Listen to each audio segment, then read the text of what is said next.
Susno 2J yakin kasus Vina bukan pembunuhan, 100% kecelakaan. Mantan Kabareskrim Komjen Pol, Purn. Susno 2J rupanya berbeda pendapat dengan penasihat ahli Kapolri Irjen Pol, Purn. Arianto Sutadi dalam kasus Vina Cirebon. Jika Arianto Sutadi yakin kematian Vina dan Eki karena pembunuhan, lain halnya dengan Susno 2J. Mantan Kapolda Jawa Barat ini justru meyakini bahwa kasus Vina dan Eki merupakan kecelakaan tunggal. Kalau saya katakan 100% kecelakaan, sampai hari ini tidak ada seorang pun yang membuktikan itu sebagai tindak pidana, kata Susno 2J dikutip dari Official iNews, Selasa, tanggal 23 Juli tahun 2024. Sebab jika kasus Vina ini merupakan kecelakaan, kata Susno 2J, buktinya sudah ada. Kalau kecelakaan sudah jelas terbukti, sepeda motornya, dagingnya, kemudian posisi korban, darah menumpuk di situ, tambah Susno.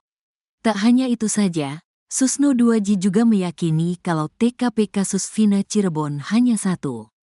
TKP-nya satu, bukan di 2 atau 3 tempat, jelasnya.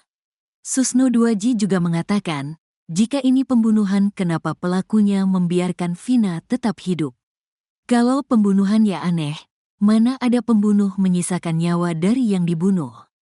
Vina masih hidup kan? Masa gak dihabisi? Katanya lagi. Sebagai mantan reserse, Susno 2J pun aneh dengan adanya 3 TKP pembunuhan. Kemudian ngapain bunuh orang di 3 tempat? Bunuh dan perkosa di belakang showroom, dibawa lagi ke jembatan, edan apa? Ucapnya. Tapi untuk kecelakaan, lanjut dia, buktinya sudah ada berdasarkan hasil penyelidikan Polres Cirebon. Kalau laka lantas jelas sudah terbukti, Polda Cirebon Kabupaten memprosesnya sudah tepat, katanya.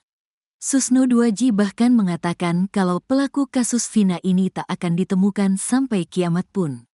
Sebab, kasus Vina ini bukan pembunuhan, melainkan kecelakaan tunggal. Kalau ini mau dijadikan pembunuhan ayo, siapa yang bisa membuktikan? Sampai kiamat gak akan terbukti, wong bukan pembunuhan kok, jelasnya. Sebelumnya, penasihat ahli Kapolri Irjen Pol, Purn, Arianto Sutadi meyakini kalau kasus Vina ini bukan kecelakaan, melainkan pembunuhan. Kalau itu kecelakaan tunggal lalu lintas, bagaimana dengan orang itu, korban, remuk di sininya, kepala, hancur di sininya, kepala, helmnya utuh, terus dia udah babak belur. Kata Arianto dikutip dari Tiffany News, Selasa. Apalagi, kata dia, hasil otopsi kedua jenazah Vina dan Eki juga memperkuat kalau keduanya tewas dibunuh. Menurut otopsi dia kematiannya karena benda keras itu tadi, bagaimana menerangkan itu kecelakaan lalu lintas, kan sulit, tegasnya.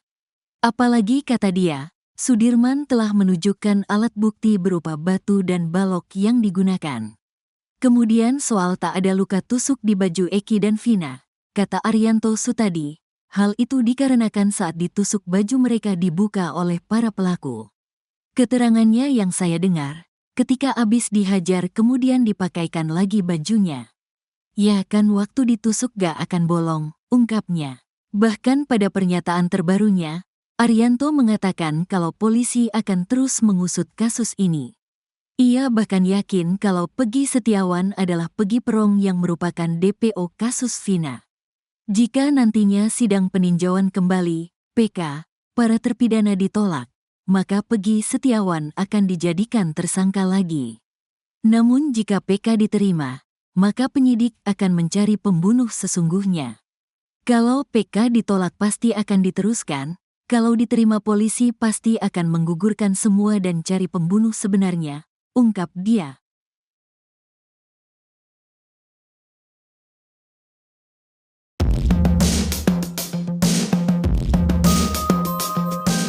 Tak munculnya Ibtu Rudiana dalam kasus Vina Cirebon membuat publik bertanya-tanya ada apa di balik itu semua.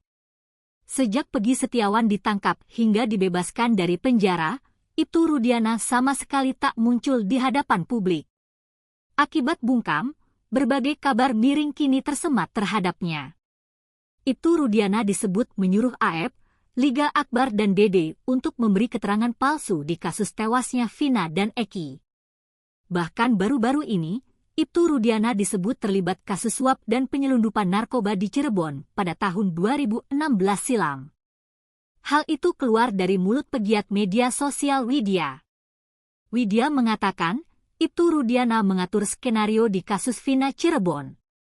Widya juga mencurigai bahwa kasus pembunuhan Vina Cirebon juga berdekatan dengan kasus narkoba di tahun yang sama berjarak 2 hari.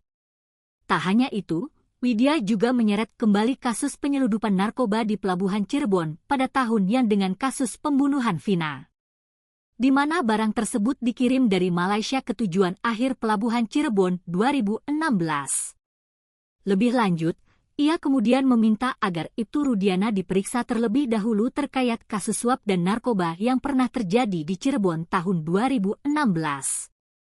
Widya juga meminta para geng motor terdakwa kasus Vina turut diperiksa, apakah mereka mendapat suap dari Rudiana atau tidak. Kendati demikian, ucapan Widya itu belum dapat dibenarkan.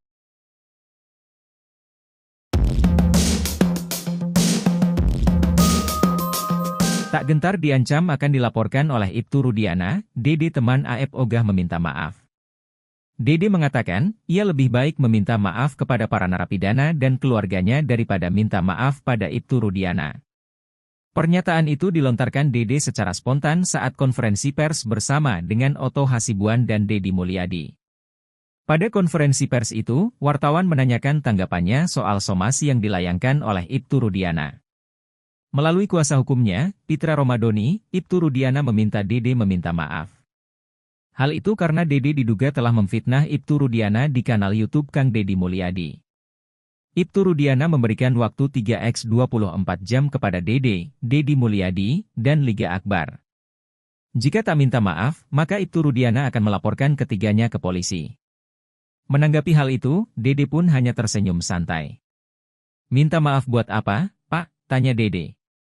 Sebab menurut Dede, dirinya sudah mengatakan kejujuran yang ia pendam selama 8 tahun. Dede pun siap kalau pengakuannya itu malah akan membuat dirinya dipenjara. Sehingga ia tidak takut jika Ibtu Rudiana memberikan ancaman akan melaporkan dirinya. Meskipun saya masuk penjara menggantikan 7 terpidana itu, saya siap Pak, kata Dede. Dengan tegas, Dede mengaku tidak akan meminta maaf pada Ibtu Rudiana terkait pernyataan terbarunya di publik. Lebih baik saya minta maaf kepada narapidana dan keluarganya, Pak, kata Dede lagi. Mendengar itu, Otto Hasibuan pun hanya bisa tersenyum. Saya gak usah jawab, kliennya sudah jawab sendiri, dia spontan loh jawab itu, kata Otto Hasibuan. Otto pun kini heran kenapa Deddy Mulyadi ikut disomasi Ibtu Rudiana. Sebab, apa yang dilakukan oleh Deddy Mulyadi ini, kata Otto, tidak melanggar hukum. Kang Deddy ini justru dijadikan pahlawan karena mengungkap kebenaran, salah Kang Deddy apa? Kalau Kang Deddy melakukan investigasi, itu kan hak dia, jelasnya. Sama dengan Dede, Deddy Mulyadi pun menolak menyampaikan permohonan maaf. Kalau saya emang tukang minta maaf, maafin aku dek kalau ada ucapan aku yang tidak berkenan. Tapi kalau minta maaf karena menayangkan Dede, tidak, kata Deddy Mulyadi.